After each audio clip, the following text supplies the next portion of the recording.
Hello everyone, welcome to Bright Gen education. आज हम लोग समझने वाले कि वेरिएशन इन डिमांड और चेंज इन डिमांड आखिर होता क्या है। लोगों को लगता है कि वेरिएशन और चेंज यानी कि एक ही शब्द है, जो कि है बदलाव। बट हम लोग जो सब्जेक्ट सीख रहे इकोनॉमिक्स में, इसमें वेरिएशन और चेंज के बीच में ज़मीन आसमान का अंतर है। तो देखते हैं कि वेरिएशन इन डिमांड और चेंज इन डिमांड आखिरकार होता क्या है। वेरिएशन इन डिमांड यानी कि change in price, change in demand यानी कि प्राइस के कम ज़्यादा होने से डिमांड में इफेक्ट होता है। अगर प्राइस बढ़ी तो डिमांड कम हो जाएगी, अगर प्राइस कम हुई तो डिमांड बढ़ जाएगी। वेरएस चेंज इन डिमांड में प्राइस जो होता है वो कांस्टेंट होता है। बाकी अदर फैक्टर्स जो मैंने आपको लास्ट वीडियोस में समझाए, जैसे टैक्सेशन हो गया, सब्स्टिट्यूट गुड्स हो गए, कॉम्प्लीमेंट्री गुड्स का प्राइस हो गया, अगर उनमें कोई चेंज आता है और उसके वजह से डिमांड इफेक्ट होती है तो उसको हम लोग क्या बोलेंगे? Change in demand.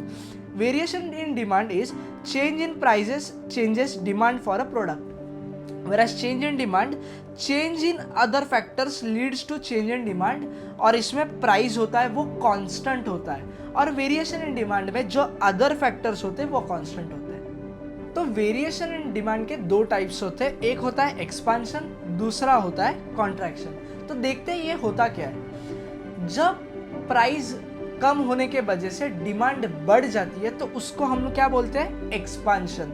Expansion is increase in demand due to fall in price. Price कम होने की वजह से डिमांड गिरने को क्या बोलते हैं? एक्सपांशन। इसके ठीक ऑपोजिट होता है contraction. Decrease in demand due to rise in price, यानी कि किसी चीज की कीमत बढ़ गई तो उसकी डिमांड कम हो जाएगी। इसी को हम लोग क्या बोलेंगे? Contraction of demand. ये दोनों स्टेटमेंट को मैंने ग्राफिकल रिप्रेजेंटेशन से आपको समझाया है। थोड़ा देखो, ये क्वांटिटी डिमांडेड, ये जो ग्राफ है आपका, ये जो P1 है, ये जो P है, ये ओरिजिनल प्राइस है। जब आपकी प्राइस P थी तब आपकी जो डिमांड है वो Q तक थी, बट जब आपकी प्राइस P1 तक कम हो गई तो आपकी डिमांड ऑटोमेटिकली बढ़ गई।